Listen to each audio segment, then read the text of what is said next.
Allahu Akbar, Allahu Akbar. Perbedaan manusia dalam kehidupan ini ada yang baik yang disebut dengan madhumumah dan ada yang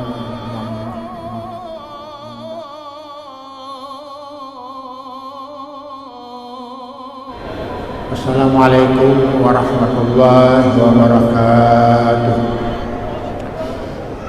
Alhamdulillahilladzi fadala alaina bi ni'matil Islam wal iman. Wassalatu wassalamu ala sayyidina Muhammadin wa ala alihi wa ashabihi wa khairil insan.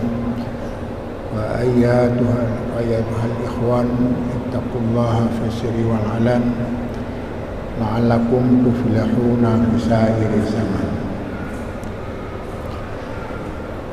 Jamaah saudara kami yang hadir pada acara malam ini yang diawali dengan salat maghrib berjamaah dan dibarengi lanjutan dengan pengajian. Mudah-mudahan pengajian ini bahagian dari ibadat yang kepada kita akan diberikan pahala dari nilai ibadat kita ini.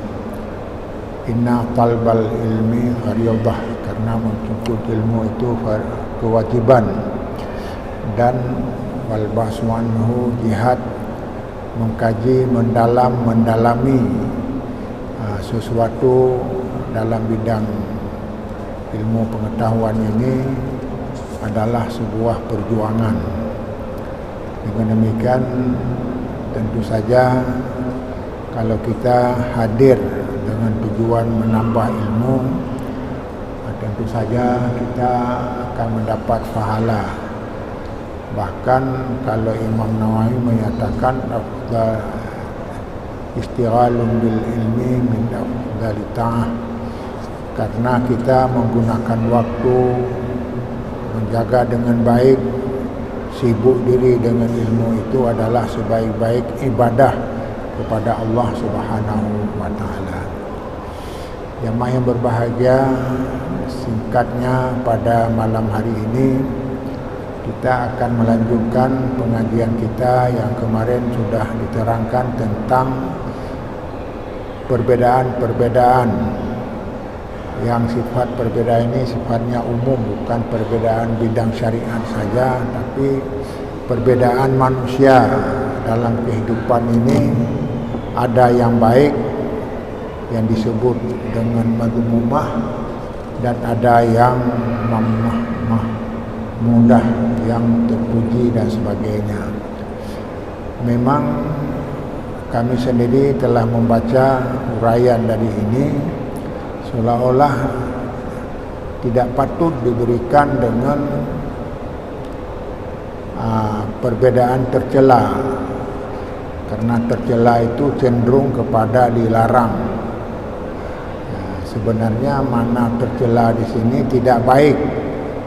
Jadi dilarang yang sehingga tidak boleh dilakukan, tetapi yang dimaksudkan ini perbedaan-perbedaan yang tidak perlu dipertahankan.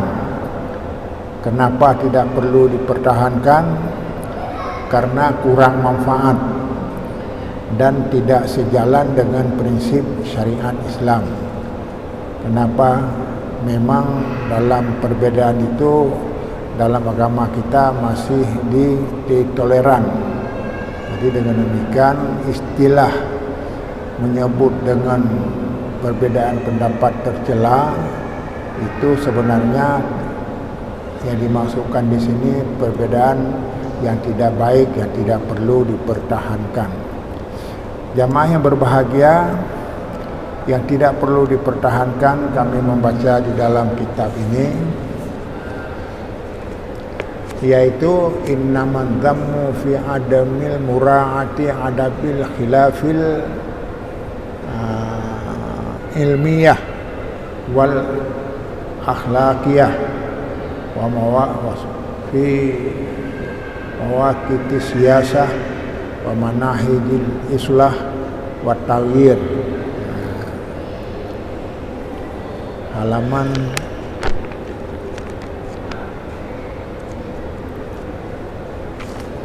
halaman 38. Ini sudah kita lihat aslinya, yaitu kadzalikal ikhtilafu fi ba'dil umuril ilmiyah ka ikhtilafi fi ba'dil mawaqiti siyasah wa manahijil islah wa taghyir.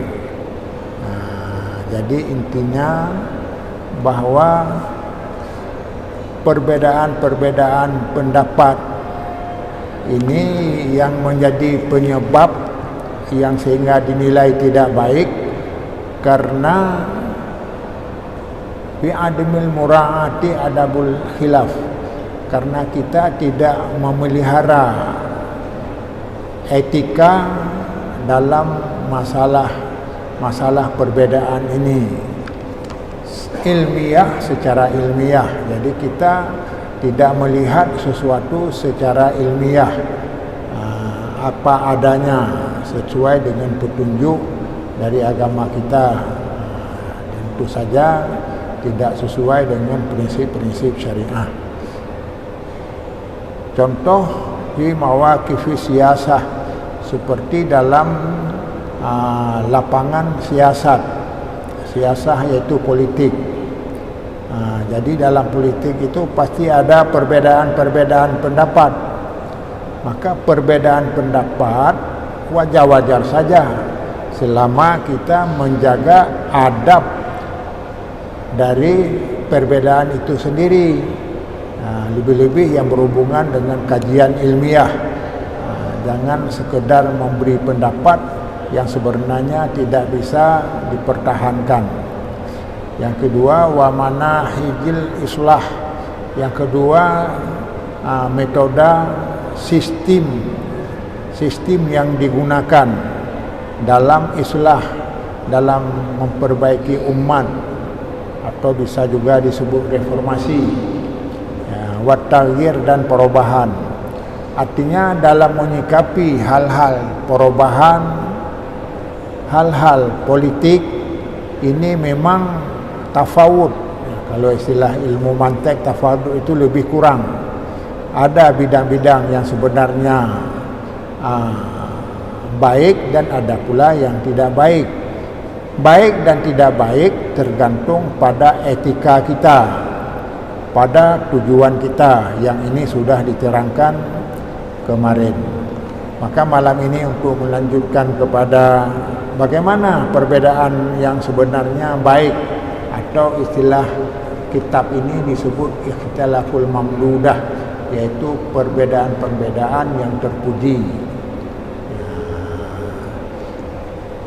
Jamaah yang berbahagia, pertama-tama secara umum perlu kita harus memilah dulu, memilah dan memilih.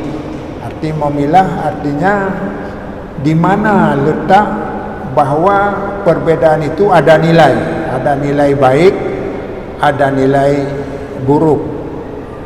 Jadi yang pertama harus kita yakini bahwa syariat Islam kita ini ada dua bahagian, dan ada yang qat'i, ada yang dhanni. Yang qat'i sesuatu yang sudah pasti, tidak boleh diotak-atik lagi. Yang kedua sifatnya dhanni, masih prasangka, masih dugaan, masih hasil ijtihad seseorang. Yang dhanni masih ada menerima penafsiran. Maka hal-hal yang masih menerima penafsiran, maka tidak perbedaan di sana adalah sesuatu yang dibenarkan, tidak tercela. Bahkan sudah ada ayat yang menyatakan bahwa Al-Quran itu ada yang mengatur mahkamatun, sesuatu yang pasti, wa mutasyabihah, dan sesuatu yang musyabih. Mutasyabih yaitu yang ragu-ragu, yang masih menerima penafsiran. Karenanya jamaah yang berbahagia, pada malam hari ini kita masuk saja langsung lanjutan dari pengajian kita tentang ikhtilaf al-mahmudah, yaitu perbedaan-perbedaan pendapat, yang perbedaan pendapat itu terpuji, artinya tidak ada masalah. Atau dengan istilah lain, kenapa berbeda? Memang dibutuhkan. Kenyataannya memang demikian. Lebih-lebih yang bersifat daruri. Daruri artinya sesuatu yang tidak bisa dielakkan, tidak bisa dielakkan. Maka dalam hal ini perbedaan pendapat bisa saja terjadi. Jamaah yang berbahagia, salah satu di antara ikhtilaf mahmudah atau perbedaan pendapat yang terpuji, yaitu yang ada dawabit, ada rumusnya, ada pedomannya. Salah satu di antaranya raddul ikhtilafi li kitabillahi wa sunnati Rasulillah sallallahu alaihi wasallam. Yang pertama-tama kita harus mengembalikan dulu, harus melihat lebih dahulu bagaimana menurut kitab Allah atau Al-Quran, bagaimana menurut sunnah Rasulullah sallallahu alaihi wasallam. Jadi kembali ke sana dulu. Jadi kembali kepada Quran dan kembali kepada sunnah Rasulullah sallallahu alaihi wasallam. Maka timbul pertanyaan, bagaimana yang tidak ada pada masa Nabi yang sudah diuraikan kemarin? Banyak hal yang tidak ada pada masa Nabi. Jadi dengan demikian, perbedaan pendapat yang tidak ada pada masa Nabi, apakah langsung dikatakan tidak mengikuti sunnah? Itu pun tidak demikian.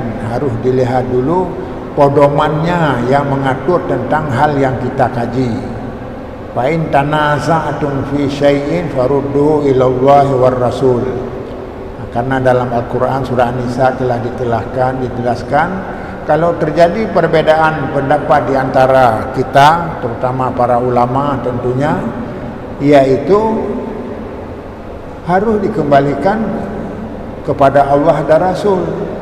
Harus melihat dulu petunjuk awal, petunjuk pokok dari agama kita, yaitu Al-Quran dan Sunnah. Kita sudah sama-sama hafal bahwa orang yang berpegang kedua-duanya adalah tidak sesat.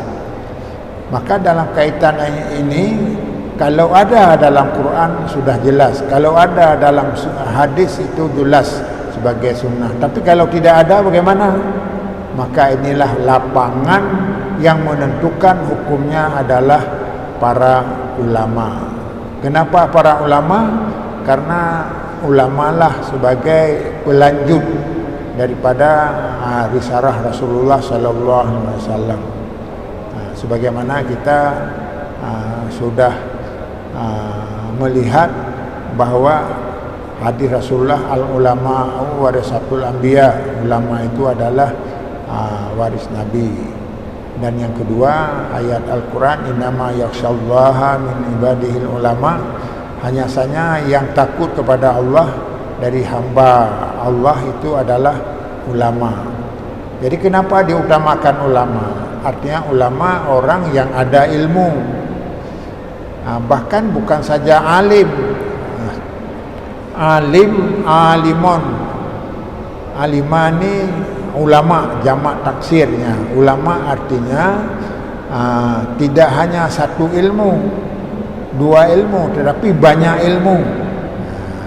Banyak ilmu. Dengan demikian, sesuatu yang belum jelas serahkan kepada ulama. Dalam ayat sudah diterangkan, diterangkan untuk kembali kepada ulama. Jadi ahlat zikri, ya, kepada ahlat zikri, orang-orang yang memahami apa yang ditanyakan itu. Maka dalam kaitan ini, dalam kitab ini juga ditegaskan, tidak semua ulama yang harus diikuti pendapatnya, tetapi ulama yang menurut bidangnya, atau ulama yang ada ilmunya. Karena istilah ulama juga bermacam-macam, lebih-lebih dalam masyarakat. Kalau kami di pesantren, asal sudah di pesantren itu sudah disebut tungku. Tunku. Jadi Tunku itu sudah menetap di pesantren walaupun 2 tahun itu sudah Tunku. Bahkan istilah kampung itulah ulama kampung di sana dan sebagainya. Jadi dengan demikian, kenapa kita harus itu? Inilah yang disebut dalam Al-Quran, Al-haqqu min rabbika fala takunanna minal mumtarin. Karena yang datang dari Tuhan, jangan ragu-ragu. Maka kembali kepada Quran dan hadis adalah kembali sesuatu yang pasti. Yang pasti. Bahkan para mujtahid sendiri, ini sengaja kami membawa juga berhubungan pendapat-pendapat mujtahid. Mujtahid sendiri itu sangat berhati-hati dalam mengeluarkan pendapat. Bahkan kita bila ada pendapat yang datang, yang diberikan oleh seseorang, tapi pendapat itu bertentangan dengan pendapatnya, maka para mujtahid itu tidak mengharapkan supaya mengikuti pendapatnya, kecuali para ulama memberi isyarat bahwa bisa saja benar dan bisa saja salah. Yang benar ikutilah, yang salah tinggalkan. Ini seperti dikatakan oleh Imam Malik, innama ana basharun aqti'u wa asibu wa usibu, aqta'u wa asibu, fanduru fi ra'yi kullu ma wafaqal kitaba wa sunnata fakhudhuhu bihi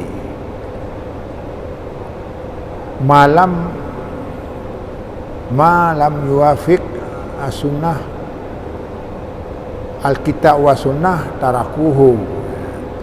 Saya, kata Imam Malik, adalah manusia yang mungkin salah, yang mungkin salah dan mungkin benar, mungkin benar. Maka lihatlah pendapat saya, apakah sesuai dengan kitab dan sunnah, ambilkan, kalau tidak tinggalkan. Ini. Dan imamnya lain seperti Imam Syafi'i juga menyatakan, ma qultu wa kana Nabi sallallahu alaihi wasallam qad qala khilafu qauli wa ma'in anin Nabi sallallahu alaihi wasallam aula wala taqliduni. Imam Syafi'i juga menyatakan bahwa apa yang saya katakan ternyata Nabi tidak seperti itu, bi khilafi qauli, bertentangan dengan pendapat saya, maka yang dari pendapat Nabi yang diutamakan, jangan taklid kepadaku. Dan banyak lagi para ulama, imam mazhab itu semuanya berpendapat yang sama. Jadi dengan demikian jamaah yang berbahagia, salah satu untuk menghilangkan pendapat-pendapat yang bersalah, kita harus terlebih dahulu berpedoman kepada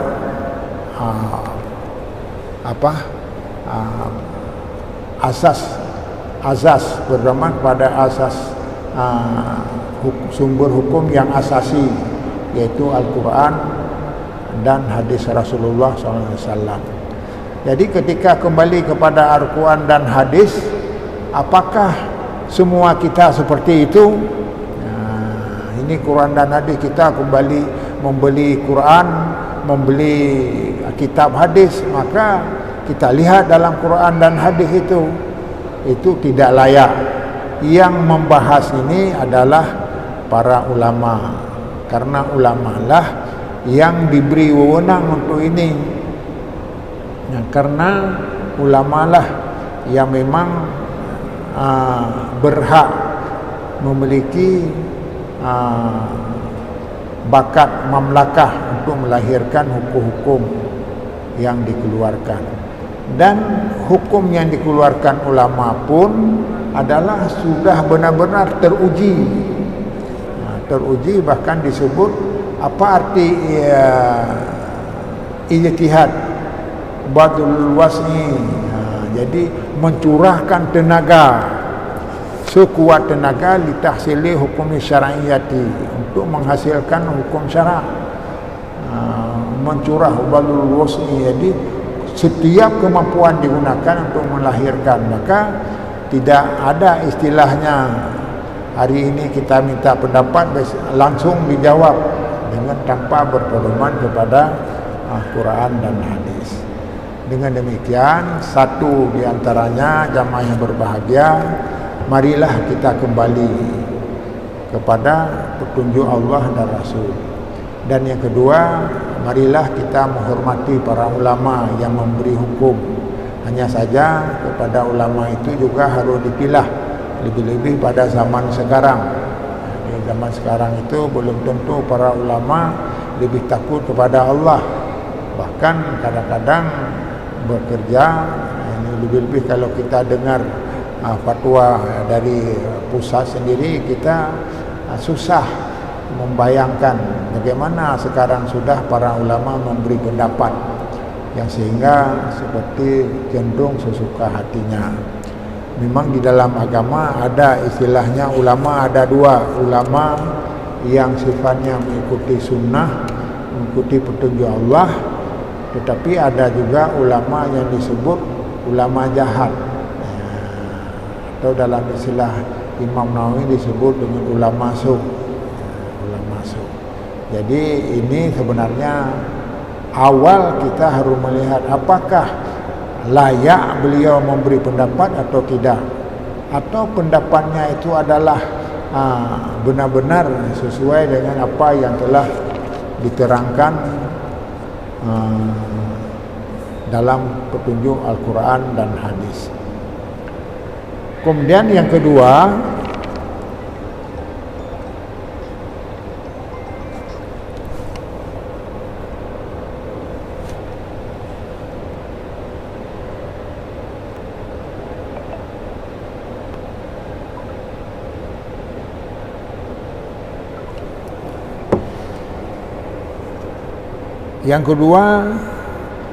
bagaimana untuk memperoleh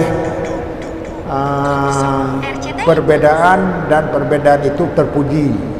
Artinya bila terjadi perbedaan walaupun beda, tapi baik diamalkan yang berbeda itu. Jadi yang kedua adalah yarji'u ila nadril haqqi wa yarji'u ila fikratil ilmiyah. Jadi kita harus kembali kepada sistem yang benar, teori yang benar. Bagaimana cara mengambil pendapat, cara mengeluarkan pendapat. Dan ini adalah bidang majelis ulama. Tentu majelis ulama sudah paham, tidak semena-mena mengeluarkan pendapat kecuali dikaji oleh rekan-rekan semua dalam menghasilkan hukum. Maka karenanya pendapat yang sudah dianggap terpuji, kalau orang itu selalu menjaga sistem yang benar.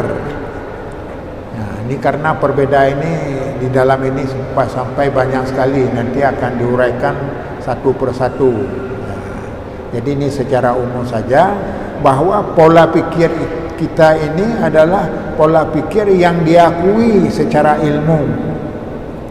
Diakui secara ilmu, bukan sekedar mengeluarkan sesuai dengan keputusan sementara.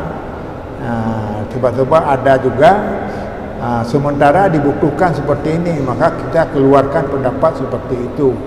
Maka harus dilihatlah dari segi kemaslahatan dan sesuai dengan prinsip-prinsip hukum. Di dalam prinsip syariat juga ada satu masalah, yaitu maslahah, yaitu kepentingan. Al-maslahatul ammah muqaddamatun ala maslahatil khassah. Kepentingan umum diutamakan dari kepentingan perorangan. Itu satu. Yang kedua, al-maslahatul ammah, al-maslahatul daimah muqaddamatun ala maslahatil aniyah al-adhif da'ifah. Jadi kemaslahatan yang sifatnya abadi adalah lebih diutamakan dari kemaslahatan yang sifatnya pragmatis sementara saja. Hari ini ya baik pendapat itu, tapi pendapat seperti itu adanya karena situasi, karena tidak dipertimbangkan lebih jauh. Maka pendapat-pendapat ulama yang matang sesuai dengan prinsip dan tujuan syariat, itulah pendapat-pendapat yang diakui oleh agama. Yang ketiga, ittifaqu ala asli ar-raj'i ilaihi fi talbil haq. Yang ketiga adalah kita harus sesuai juga lebih dahulu sesuai pendapat tentang pedoman dalam memberi pendapat, dalam mencari kebenaran. Jadi harus sepakat. Kalau kita berdiskusi harus sepakat dulu. Jangan kita berdiskusi dengan seorang, orang itu berbeda pegangan. Kita berpegang kepada Quran dan hadis, yang satu lagi berpegang kepada hukum selera, hukum adat dan lain-lain. Meskipun hukum adat juga bisa dipertimbangkan kalau perlu. Jadi dengan demikian, jamaah yang berbahagia, inilah yang oleh Imam Ghazali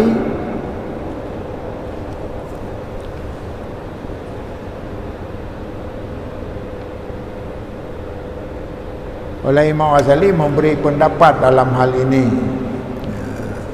Saya lihat ini dalam kitab.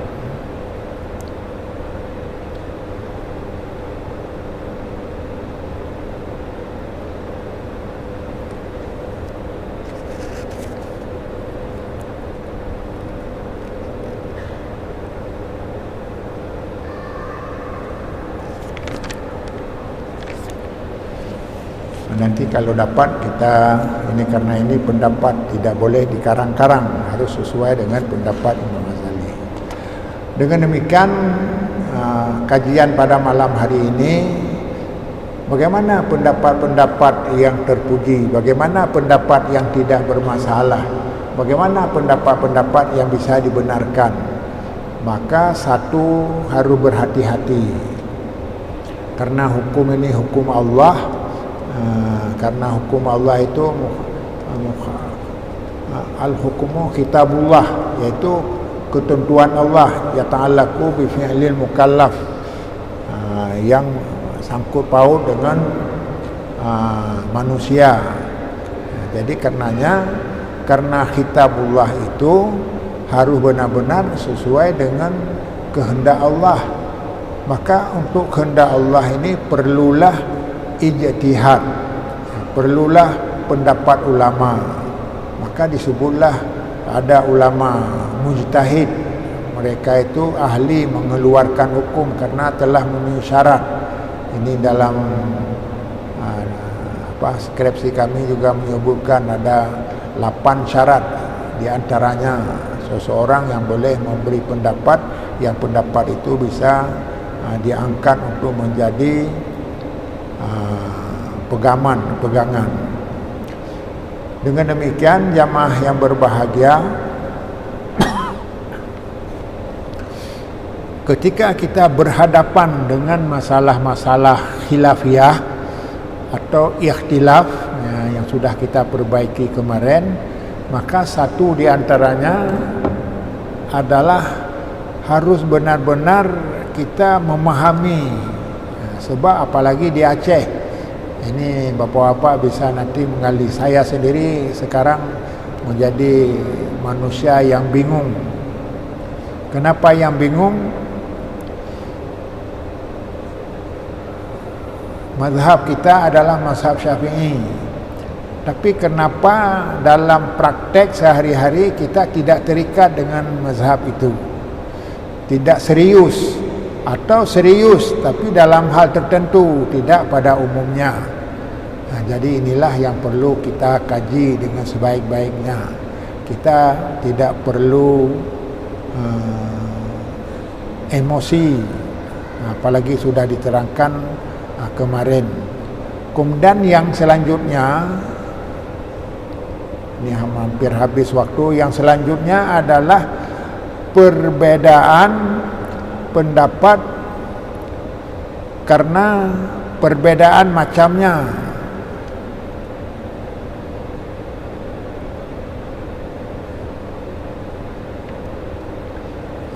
Ikhtilafu fil ibarah, ikhtilafu tanawu. Apa artinya perbedaan tanawu? Yaitu ayu'abara kullu minal mukhtalifin anil muradi bi ibaratin ghaira muradi sahibih. Jadi perbedaan atau perbedaan macam-macam, bukan perbedaan prinsip. Perbedaan prinsip artinya ada orang yang menerjemahkan dalam makna satu bahagian, dalam satu macam, tapi orang lain berpendapat macam yang lain. Perbedaan macam-macam lain selama tidak bertentangan dengan syarak itu sesuatu yang boleh-boleh saja, ya, walaupun tidak sesuai dengan pendapat orang lain. Ini banyak sekali, nanti akan kita kaji satu persatu. Ada yang melalui surah, gambaran. Jadi ada seorang ulama yang memberi pendapat dengan surahnya. Kalau istilah itu ada surah kesimpulan artinya, ya. Kalau dalam di pesantren kami surah fa artinya kesimpulan yang sudah dipegangkan umum, ya, atau surah kesimpulan jadi. Ini disebutkan contohnya, misalu dzaka tafsiru siratul mustaqim. Jadi kalau kita melihat macam-macam pendapat, apa siratal mustaqim? Jadi kalau orang kampung, siratal mustaqim itu adalah titi neraka, ya. Kalau lewat dari titi itu kita selamat. Yang besar jalannya, titinya itu seperti rambut dibelah 7. Itu satu pengertian orang kampung, orang awam, dan sebagainya. Pada hakikat ini mana ada rambut sebelah 7. Ini menunjukkan bahawa sirat itu adalah sangat berbahaya, sangat susah dilalui kecuali orang yang mendapat petunjuk, yang melakukan kegiatan-kegiatan ibadah dalam kehidupan sehari-hari. Jadi siratal mustaqim ini ada yang menyatakan apa arti siratal mustaqim adalah Al-Quran. Kemudian yang lainnya Islam.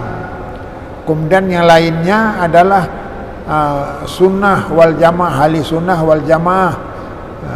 Jadi semuanya benar. Jadi karena tidak bertentangan. Jadi perbedaan pada prinsipnya tidak bertentangan. Ini disebut dengan ikhtilaf, perbedaan-perbedaan yang dibenarkan di dalam agama. Karenanya kami rasa dalam adat kita masyarakat juga banyak pendapat-pendapat yang sebenarnya tidak berbeda.